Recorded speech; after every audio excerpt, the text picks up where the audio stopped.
Pakistan Peoples party Qasim کے دور کے صدر راجہ یونس انقلابی صاحب، یونس صاحب رات کو بھارت کی طرف سے جو حملہ کیا گیا غیر ضروری طریقے کے ساتھ، اور جو ہماری آزاد کشمیر کی آبادی کو نقصان پہنچایا اور ایل او سی پاس کرنے کی کوشش کی گئی، اس حوالے سے آپ کیا کہیں گے اور مودی سرکار کو آپ کا کیا پیغام ہے؟ بسم اللہ الرحمن الرحیم۔ چونکہ میں مسلمان ہم فوج پاکستان کے ساتھ ہیں، دنیا کے کسی کونے میں بھی مسلمانوں کے ساتھ کوئی زیادتی ہوگی ہم اس کے ساتھ کھڑے ہیں، یہ تو اپنا ملک ہے اور ہم یہ سمجھتے ہیں کہ ہمارے آزاد کشمیر کے اندر ہماری اس ریاست کو جو انڈیا نے استعمال کرنے کی کوشش کی، انڈیا نے جو اس پہ فائرنگ کی، انڈیا نے جو ہمارے درسوں پہ فائرنگ کی، اس کی ہم بھرپور مذمت کرتے ہیں اور ہم یہ کہتے ہیں کہ ہم چونکہ اپنے وطن کے لیے، اپنی ریاست کے لیے ہر وقت تیار ہیں، اور آرمی اگر بارڈر پر موجود ہے تو کشمیر کا بچہ کشمیر کی اس حفاظت کرے گا، پاکستان کی حفاظت کرے گا، لیکن چونکہ پہلے ہمیں کشمیر کی اس ریاست کو ڈیفینس کرنا ہے۔ میں نوجوانوں کو اس علاقے کے ریاست کے نوجوانوں کو اس علاقے کے نوجوانوں کو میسیج دے کر اجازت چاہوں گا کہ آپ تیار ہو جائیں، آپ نے اپنی ریاست کو بچانا ہے، آپ نے یہاں پہ فوج کے خلاف لڑنا ہے، تب جا کر ہم پورے آزاد کشمیر اور مقبوضہ کشمیر کو آزادی کی نعمت سے کر سکتے ہیں۔ بہت شکریہ۔ اس کے بعد میرے ساتھ موجود ہیں سوشل رہنما یونین کونسل رنگلہ سے نوجوان رہنما راجہ عبد الجبار صاحب۔ راجہ جبار صاحب، مجھے بتائیں رات کو جس طرح سے بھارت نے آزاد کشمیر کی آبادی کو نقصان پہنچایا،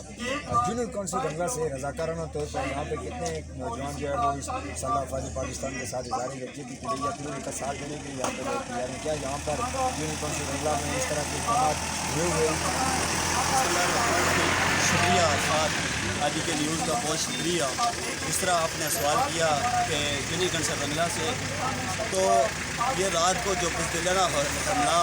انڈیا کی طرف سے ہوا ہے، یہاں پہ ہم پہلے سے تیار ہیں، اور انشاءاللہ یہ پاک فوج ہی نہیں بلکہ پاکستان کی 22 کروڑ عوام،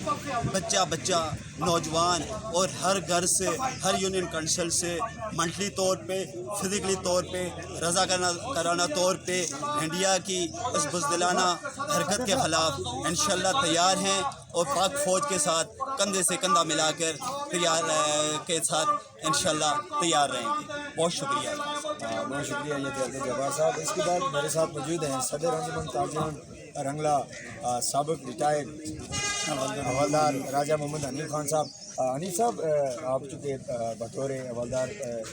پاک آرمی میں رہے ہیں، مسلح افواج پاکستان کا حصہ رہے ہیں، تو رات کو جو بھارت نے آزاد کشمیر کی آبادی کے اوپر پاکستان کے مختلف علاقوں کے اندر جو حملے کی ناکام کوشش کی ہے، اس حوالے سے ہمارے ناظرین کو کیا کہنا چاہیں گے، اور یہاں پہ جو شہدائے اسلام ٹرسٹ کا قیام ہے، جو ریٹائرڈ فوجی حضرات ہیں، ان کا کیا لائحہ عمل ہے اگر پاک فوج کی طرف سے لائحہ عمل یہاں پہ ملتا ہے؟ بسم اللہ الرحمن الرحیم۔ سب سے پہلے تو میں آر ڈی کے نیوز چیئرمین داؤد صاحب، آکاش صاحب، آپ کا بہت شکر گزار ہوں کہ آپ نے مجھے موقع دیا۔ یہ جو رات کو اچانک حملہ تھا، اس کا دفاع کرنا انتہائی مشکل تھا۔ میں مبارکباد دیتا ہوں اپنی چائنوں کو،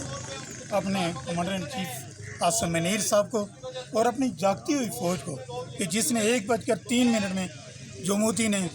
حملہ کیا، بزدلانہ حملہ کیا، اس کا وہ جواب دیا جو دن کو بھی کرتا ہم شاید اس کا دفاع اتنا بہتر طریقے سے نہ کر سکتے۔ رہ گئی بات، ہمارے ریٹائر فوجی الحمدللہ 400 سے زائد ہیں، جو کم از کم 1 بٹالین کا آدھا حصہ بنتے ہیں۔ ہم 24 گھنٹے ہمہ وقت اپنے کمانڈر ان چیف 6 کے بریگیڈ کمانڈر صاحب کے حکم کی انتظار ہیں، ان کا رابطہ ہمارے ساتھ موجود ہے۔ خدائے اسلام ٹرسٹ کے زیر اہتمام، کیونکہ ہمارا ان کے ساتھ 24 گھنٹہ رابطہ ہے، وہ جب بھی کہیں گے۔ ایک میں یہ بھی بتا دوں کہ ہمارا جو رنگلہ ہے، اس کا یہ اعتراض ہے، اس کے 130 شہید جو کہ صرف رنگلہ یونین کونسل رنگلہ سے تعلق رکھتے ہیں۔ آج بھی میرا ایک بھائی جو بلوچستان میں شہید ہوا، اس کی 4 بجے جو ہے وہ مدفون ہے۔ ہماری مائیں، ہماری بہنیں، ہمارے بچے، ہمارے وکلا، ہمارے اساتذہ، ہمارے ڈرائیور، ہمارے دکاندار، جس طبقے سے بھی اگر کوئی تعلق رکھتا ہے، تو ہم ان شہیدوں کے وارث ہیں جنہوں نے شہید اول سبز علی خان شہید اور آج کا جو بچہ شہید ہوا ہے، اس سے لے کر آج تک 140 شہید صرف یونین کونسل رنگلہ سے تعلق رکھتے ہیں، اور ہم یقین دلاتے ہیں کہ 42,000 ہماری یونین کونسل کی آبادی ہے، ان میں سے کچھ بھی نہیں ہے تو 10,000 بچوں کو نکال دیجئے،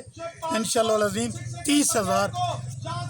کفن پہنے ہوئے لوگ الحمدللہ ہم پیش رہیں گے اپنی فوج کے ساتھ، اپنی کشمیر کے ساتھ، دفاع پاکستان کے لیے اور کشمیر کی آزادی کے لیے آپ ہمیں ہمیشہ بالکل تیار رکھیں گے۔ بہت شکریہ۔ آپ جی